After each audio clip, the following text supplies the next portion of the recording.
എൻ്റെ സദസ്സിന് എൻ്റെ വിനീതമായ നമസ്കാരം. ഇന്ന് മാർച്ച് 8 ലോക വനിതാ ദിനം.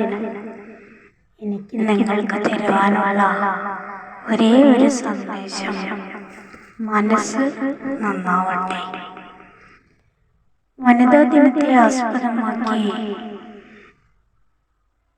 ഞാൻ രചിച്ച ഒരു കൊച്ചു കഥാപ്രസംഗം നിങ്ങളുടെ മുന്നിൽ സവിനയം സമർപ്പിക്കുന്നു. കഥയില്ല, കലാകാരിയല്ല ഞാൻ, കേവലം വെറുമൊരു കലാസ്വാദക. കഥയില്ല, കലാകാരിയല്ല ഞാൻ, കേവലം വെറുമൊരു കലാസ്വാദക. അവകാശങ്ങൾക്ക് വേണ്ടി ശബ്ദമുയർത്തിയതിൻ്റെ സ്മരണയുമായിട്ടാണ് ഓരോ വനിതാ ദിനവും കടന്നു വരുന്നത്. ഇനി ആരാണ് വനിത? ഇത്തെറിഞ്ഞ കൈകളെ, വിയർപ്പണിഞ്ഞ കൈകളെ, തൊണ്ട് തള്ളി ചകിരനാര് തങ്കമാക്കും കൈകളെ. വിത്തെറിഞ്ഞ കൈകളെ, വിയർപ്പണിഞ്ഞ കൈകളെ, തൊണ്ട് തള്ളി ചകിരനാര് തങ്കമാക്കും കൈകളെ. അത് മാത്രമാണോ? ഇല്ല, അവസാനിക്കുന്നില്ല വനിതയുടെ മഹത്വങ്ങൾ. വീടിൻ വെളിച്ചം വനിതയല്ലേ, വീട്ടുകാർക്കെന്നും വെളിച്ചമല്ലേ.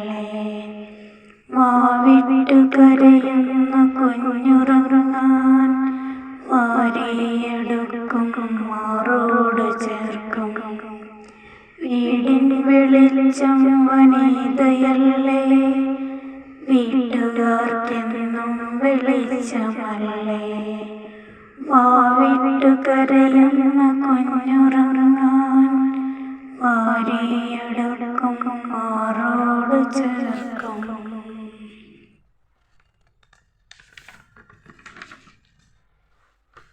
അങ്ങനെ വനിതയുടെ വർണ്ണനകൾ തീരുന്നില്ല. അമ്മ, മകൾ, മരുമകൾ, വല്യമ്മ, അമ്മായിയമ്മ, സഹോദരി, അങ്ങനെ നീളുന്നു വനിതയുടെ പേരും മഹിമയും. എന്നാലും അവൾക്ക് സ്വാതന്ത്ര്യമുണ്ടോ? ഇല്ല. മനുസ്മൃതി പറയുന്നു, എത്ര നാര്യസ്തു പൂജന്തേ രമന്താ, തത്ര ദേവതാരമിച്ചിടുന്നു. എവിടെയാണോ നാരിയെ പൂജിക്കപ്പെടുന്നത് അവിടെ ദേവതമാർ വരുമെന്നൊക്കെ പറയുന്നു. ഇങ്ങനെയൊക്കെ വേദങ്ങൾ വാഴ്ത്തിയാലും നിരന്തരം അവളെ സമൂഹം കൊന്നും ഉപദ്രവിച്ചും ആർത്തട്ടഹസിക്കുമ്പോഴും വരുന്നു വനിതാ ദിനം. പെൺകരുത്തെന്നത് ഓർമ്മയിൽ ആഴ്ത്തുവാൻ ഒരിക്കൽ കൂടി വന്നു വനിതാ ദിനം. ആദ്യം മകളായി, പിന്നീട് കാമുകിയായി, അവിടുത്തെ ആരുടെയോ ഭാര്യയായി. 1975 മുതലാണ് ഐക്യരാഷ്ട്രസഭ മാർച്ച് 8 വനിതാ ദിനമായി പ്രഖ്യാപിച്ചത്. എങ്കിലും നൂറ്റാണ്ടുകൾ ചരിത്ര ദൈർഘ്യമുണ്ട് അന്താരാഷ്ട്ര വനിതാ ദിനത്തിൽ. 1910 ജർമ്മനിയിലെ വനിതാ നേതാവും രാഷ്ട്രീയ പ്രവർത്തകയുമായ ക്ലാര സെറ്റ്കിൻ ആണ് അന്താരാഷ്ട്ര തലത്തിൽ വനിതാ ദിനത്തിൻ്റെ പ്രാധാന്യം എന്ന ആശയം ലോകത്തിന് മുന്നിൽ കൊണ്ടുവന്നത്. വേനലും മഞ്ഞും മഴയുമായി കാലങ്ങളേറെ കടന്നുപോയി. കർത്തവ്യബോധത്താൽ പെണ്ണുമേ ലോകത്തിൻ മാതൃക വനിതയായി. വേനലും മഞ്ഞും മഴയുമായി കാലങ്ങളേറെ കടന്നുപോയി. കർത്തവ്യബോധത്താൽ പെണ്ണുമേ ലോകത്തിൻ മാതൃക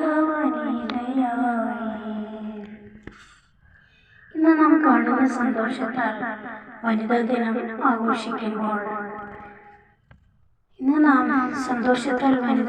ആഘോഷിക്കുമ്പോൾ പെൺകരുത്തിന്റെ പൊലിമ വാനിൽ ഉയർന്നു വിലസുന്നു എന്ന സത്യം നാം മറക്കരുത്. അങ്ങകലെ സൗദി മണ്ണിൽ 1000 ഘാതങ്ങൾക്കുമപ്പുറം അറബി ജനതയെ വിറപ്പിച്ച ഹിന്ദ് എന്ന ഒരു പെണ്ണുണ്ടായിരുന്നു. ഹംസ റളിയല്ലാഹു അൻഹുവിന്റെ കരൾ പറിച്ചെടുത്ത് ചവച്ചു തുപ്പിയ യക്ഷിയായ അവൾ കണ്ണുകളും ചെവികളും എടുത്ത് മാലയാക്കി കഴുത്തിൽ കെട്ടിത്തൂക്കി. ചരിത്രത്തിന്റെ വെള്ളിത്താളുകളിൽ സുവർണ ലിപികളാൽ ആലേഖനം ചെയ്യപ്പെട്ട ചരിത്രം. ഭർത്താവന്തനാണെന്നറിഞ്ഞപ്പോൾ ഗാന്ധാരി ഒരു തുണിക്കഷ്ണം എടുത്ത് കണ്ണുകൾ മൂടിക്കെട്ടി ഭർത്താവിനില്ലാത്ത സുഖം തനിക്ക് വേണ്ട എന്ന് പ്രഖ്യാപിച്ചവൾ രാഷ്ട്രീയ രംഗത്തെ സ്ത്രീ തലമുറയെ ഒരു വിപ്ലവമായി മാറ്റിയെടുത്തുകൊണ്ട് മുന്നോട്ട് വന്ന ഗൗരിയമ്മ കവയത്രിയായ മാധവിക്കുട്ടി പാൽപായസം എന്ന കവിതയുടെ രചയിതാവാണ് അവർ. അങ്ങനെ നീളുന്നു പെൺകരുത്തിന്റെ പ്രഭാവങ്ങൾ. ഒരു വനിതയുടെ കരുത്ത് സ്നേഹമാണ്. ആ സ്നേഹമാണ് കരുണയും വാത്സല്യവും ക്ഷമയും ഒക്കെയായി അവളെ സമൂഹം കീഴ്പ്പെടുത്തുന്നത്. ഗർഭം ധരിച്ച് ക്ലേശത്തിന്മേൽ ക്ലേശം സഹിച്ചുകൊണ്ടാണ് ഒരു സ്ത്രീ കുഞ്ഞിനെ പ്രസവിക്കുന്നത്. ഖുർആൻ പറയുന്നു,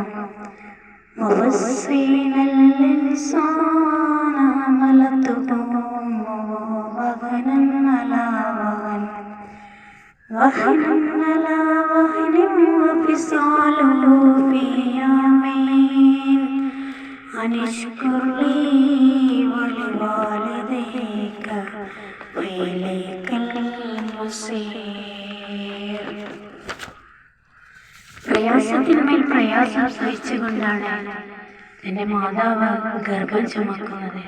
2 വർഷക്കാലം നിങ്ങൾക്ക് അവൾ വെളുപ്പാൽ നൽകുന്നു. അതുകൊണ്ട് നീ നിന്റെ മാതാപിതാക്കളോട് നന്ദി കാണിക്കണം. എന്നിലേക്കാണ് നിങ്ങളുടെ മടക്കം. ആ അമ്മയുടെ സ്നേഹവായ്പ. മനസ്സ് കൺമണി കാഴ്ചയായി കാന്തൻ കൊടുത്തൊരാ പൈതലിനെ ലാളിച്ചു മേളിച്ചു പോറ്റി വളർത്തി വാനിൽ വളർന്നു വാനിതയായി. മനസ്സ് പെൺമണി കാഴ്ചയായി കാന്തൻ കൊടുത്തൊരാ പൈതലിനെ ലാളിച്ചു മേളിച്ചു പോറ്റി വളർത്തി വാനിൽ വളർന്നു വാനിതയായി. ഇതൊക്കെയാണെങ്കിലും സമൂഹത്തിലെ ഉച്ചനീചത്വങ്ങൾക്കെതിരെ മാറുമറിക്കൽ സമരത്തിലും അടിമത്തത്തിനുമെതിരെ സ്വാതന്ത്ര്യ സമരം നടത്തി. അടുക്കള എന്ന 4 കെട്ടിൽ നിന്നും സമൂഹത്തിലേക്ക് ഇറങ്ങാൻ അവളെ പ്രാപ്തിയാക്കി. ഓരോ 7 മിനിറ്റിലും കുട്ടി മുതൽ വയോവൃദ്ധർ വരെ പീഡിപ്പിക്കപ്പെടുന്നു. എന്നാലും അവൾ ആവില്ലൊരിക്കലും അടിമയാക്കാൻ ആവണം ശക്തി തിരിച്ചറിയാൻ ആർജിച്ചെടുത്തൊരാ നാരിതൻ ശക്തിയെ ബോധ്യപ്പെടുത്തണം ദുർഗയായി. ആവില്ലൊരിക്കലും അടിമയാക്കാനാവണം ശക്തി തിരിച്ചറിയാൻ ആർജിച്ചെടുത്തൊരാ നാരിതൻ ശക്തിയെ ബോധ്യപ്പെടുത്തണം ദുർഗയായി.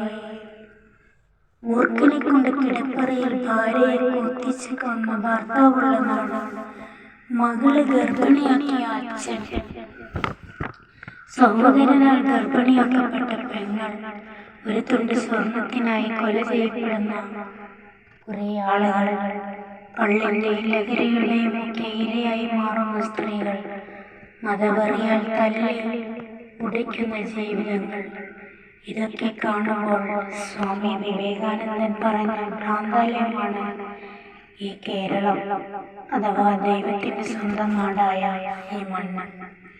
നന്മയ്ക്കായി നമുക്കൊന്നിച്ചൊരു സമാധാനം നേടിയെടുക്കാൻ പ്രയത്നിക്കാം.